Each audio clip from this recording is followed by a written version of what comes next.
Everybody's always yapping about the best 9mm pistols. Same tired lists, same fanboys screaming their brand's holy, but here's the truth nobody wants to hear. Half the pistols you're drooling over, they ain't worth your cash, your time, or even a spot in your safe. Yep, I said it. Some of these so-called must-haves are nothing but hype pieces, range shits, or guns that'll let you down when it counts. It doesn't matter if they're new releases or classics with cult followings. If it's junk, if it's overrated, if it doesn't pull its weight, it's on this list. So before you throw money at a pistol just because the internet told you it's hot, listen up. These are the 9mm you should ignore. I'm Steve, and I don't care if it stings. If your favorite gun shows up here, argue away in the comments. But stick around first, you might realize I'm right.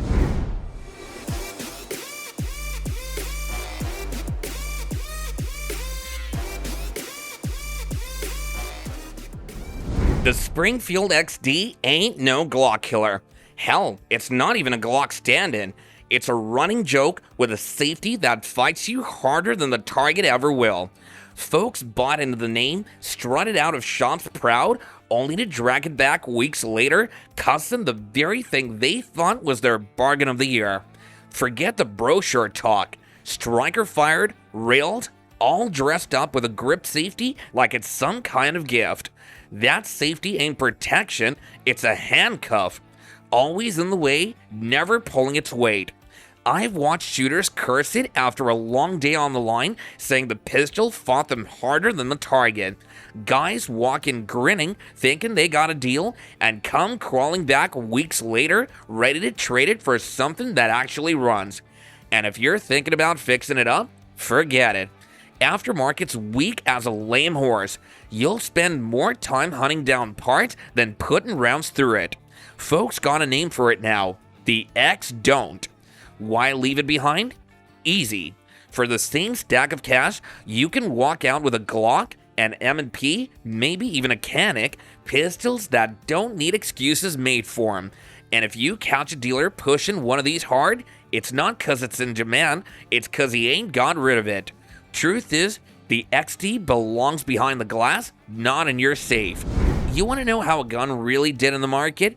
Don't ask the ads, don't ask the fanboys. Watch the dealer's face when one slides across the counter. With this little pocket piece, there ain't no grin, just a sigh. It came out quiet, dressed clean, marketed as the perfect micro carry. Sleek lines, no snacks, a pistol you could tuck and forget. But that's exactly what happened. People forgot. Not because it blended in like a good carry should, but because it never gave anyone a reason to remember it. Out on the line, that thing kicked harder than it had any right to. Mags jammed up, brass hanging in the port instead of flying out, left folks cussing more than feeling safe. Beretta knew the score too.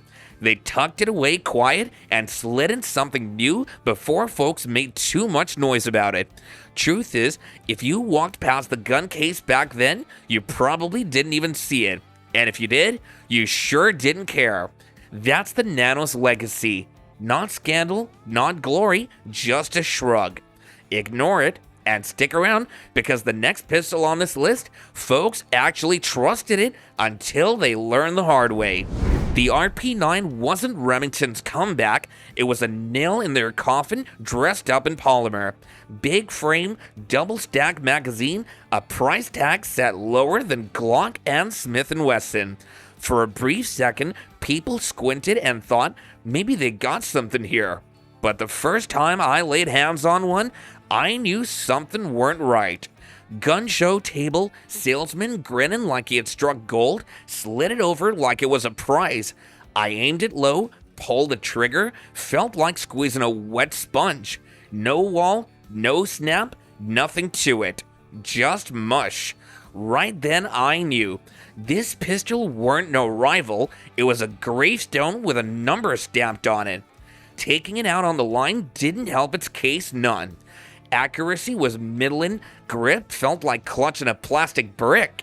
Recoil weren't sharp, Just awkward. Never settled the same way twice.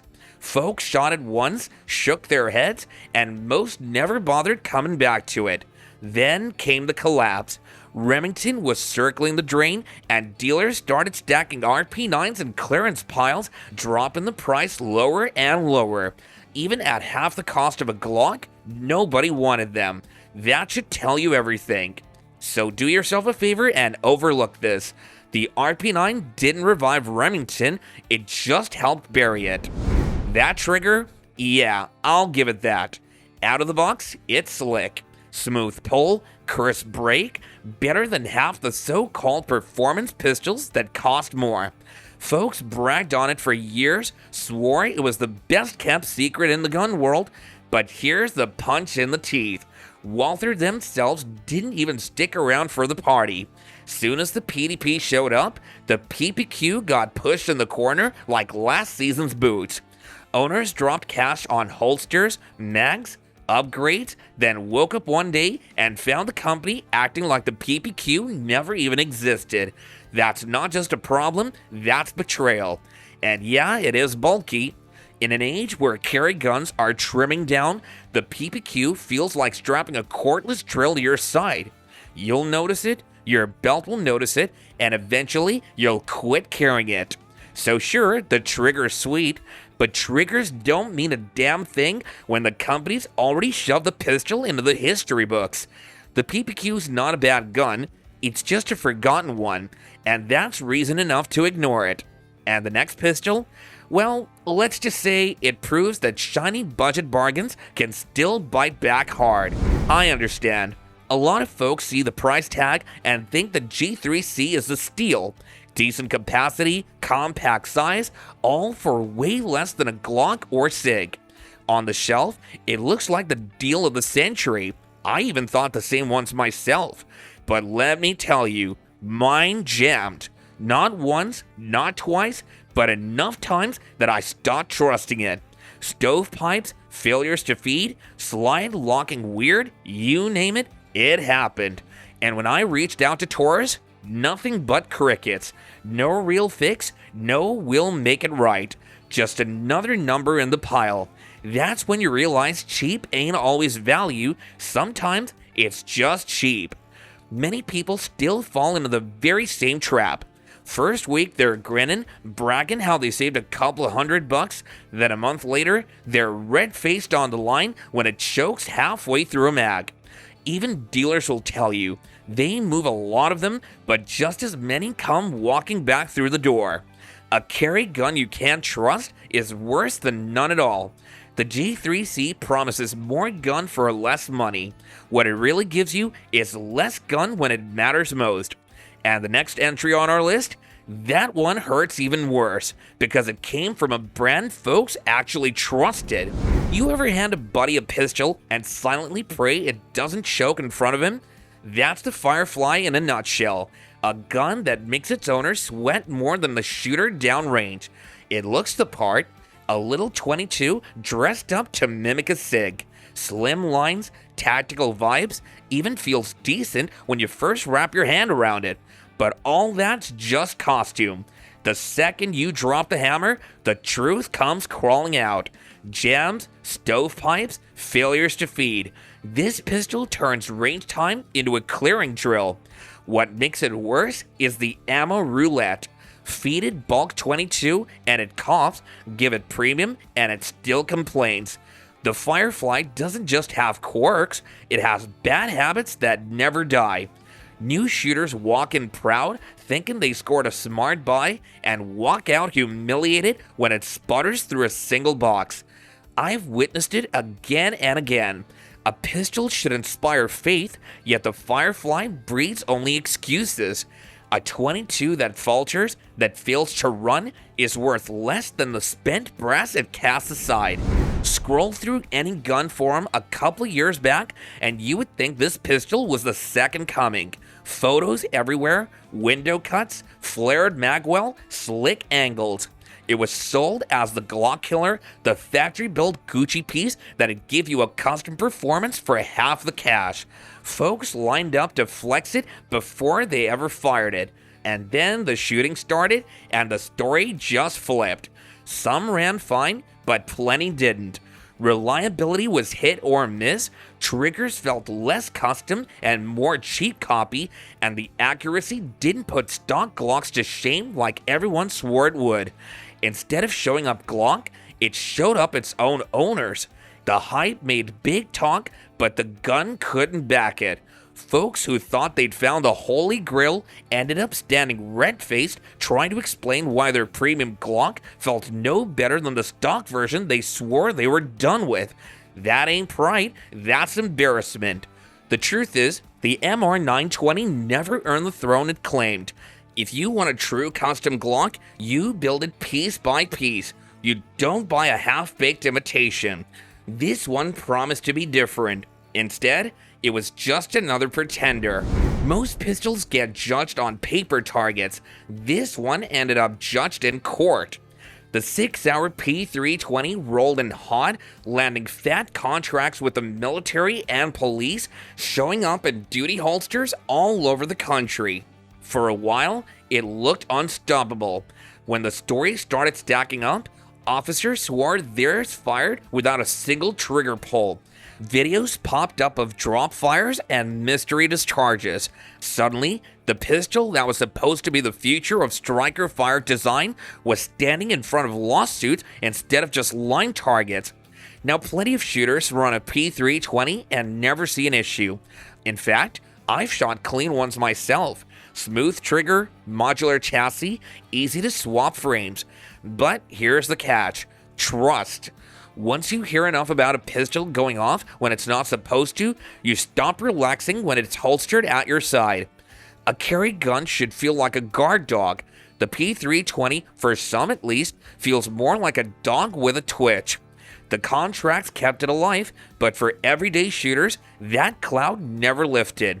A pistol you don't trust at rest is a pistol you don't carry. And the next one? Folks still buy it in droves, but plenty regret it later.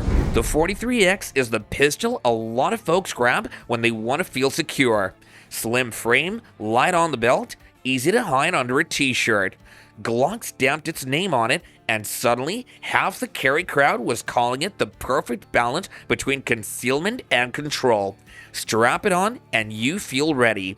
But feeling ready isn't the same as being ready. 10 rounds on the mag, unless you go aftermarket, leaves you behind in a world where micro compacts now pack 15. Recoil sharper than you'd expect too, making fast follow-ups trickier than the brochure lets on. And while it'll punch paper fine at 7 yards, start pushing the distance and that comfort gun shows its limits quick. It's a pistol that makes you feel ready the moment you clip it on, but comfort isn't the same as capability. 10 rounds in the stack, less if you're running factory, is a thin margin when modern micros are stuffing 15 without breaking a sweat. Add in that snappy recoil, and the truth shows. It's a carry gun built on compromise. Does it work? Sure. Up close, under a shirt, it'll certainly do its job. But the 43X isn't the king some make it out to be. It's a half step, a safe choice dressed as a bold one. Easy to carry, easy to sell, but it runs out of answers quick when things get ugly. And the pistol at number 1, that one doesn't trade strength for convenience, it brings both and makes damn sure you know it. Some pistols get carried because they're trusted. This one gets carried because nobody wants to admit they wasted money on it. The Diamondback DB9 is less a firearm and more a dare. A challenge to see how much punishment your hand can take before you quit. Ah, the promise on parchment. A marvel of size, a 9mm so small, so light, it vanishes beneath cloth as if it were never there. For concealment, the numbers sing of perfection, yet spec sheets don't bleed, men do. And in truth, the DB9 punishes its wielder. So frail, so slight, that every trigger press strikes the hand like a hammer blow. One magazine is enough to awaken regret and to ask why one ever placed faith in it. Durability? Questionable. Reliability? Hit and miss. Enjoyment? Forget it. Most DB9s live their whole lives half shot, a single box of ammo fired before their owners quietly slide them into the safe, never to see daylight again. The DB9 proves that smaller ain't smarter. Some guns disappear under a shirt, but this one disappears because nobody wants to shoot it twice. And if you think this is bad, wait till you see the curveballs hiding in the bonus round. 10 pistols down, and you would think that would be the end of it, but the gun world's got too many skeletons to leave it there. Some pistols aren't just bad buys, they're flat out jokes, traps waiting for the wrong buyer to step in. I couldn't close this list without dragging a couple more into the light. Call them bonuses, call them warnings, call them whatever you like, but don't call them yours. You don't buy a Jimenez because you want to, you buy it because you're broke, desperate, or don't know better. That's the truth, and that's why this pistol shows up in pawn shops and court cases more than it does in anyone's safe.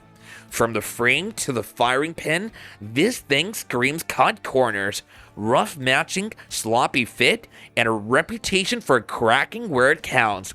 I've seen these rattle fresh out of the box, mags that don't feed, and slides that shear after a couple of hundred rounds. And when it does fire, don't trust the safety. Don't even trust the frame to hold together. Dealers know what it is. They move them because they're cheap, not because they're good. A Saturday night special dressed up with a different nameplate. And when Jimenez Arms finally went bankrupt, nobody was surprised. A company that sold junk until the law and lawsuits caught up. Ignore it, please. There are budget pistols out there that actually protect you, but this isn't one of them. The Jimenez isn't just unreliable, it's unsafe. And if you think that's bad, wait till you see how Beretta tried to dress up an old warhorse and sell it like it was the future. The Beretta 92 silhouette is legendary. We've all seen it on the big screen, from action flicks to war dramas. Beretta knew that, and the 92X RDO leans hard on nostalgia. Slap on an optic cut, add RDO to the name, and suddenly it's supposed to be a modern fighting pistol. But here's the truth, the 92X still drags the same weight and bulk that the old models carried 30 years ago. It's heavy on the belt, long in the slide, and in a world where slimmer, lighter double stacks rule the market, this thing feels like a relic wearing new paint. Sure, it shoots smooth. The Beretta action has always been decent, but smooth doesn't fix the price tag. For the money, you're hauling iron that underperforms against pistols half its weight and half its cost. Most shooters who grab one realize quick. They didn't buy a modern tool, they bought a memory dressed up with an optic cut. The 92X RDO does look good on a poster, maybe even on your wall, but in 2025, it doesn't belong in your holster. Nostalgia's nice and all, just don't let it drain your wallet. Half of you are already pissed off, and that's exactly how it should be. Guns ain't about stroking egos or protecting brand names, they're about trust. And some of these pistols, they don't earn it. So now it's on you. Which one on this list do you think I nailed? And which one do you swear by, even if the world tells you to ignore it? Drop it down here. I'll be in the comments, and I don't back down. I'm Steve, and remember this, hype fades, posters peel, but a pistol that fails will betray you every damn time. Don't ever ignore that.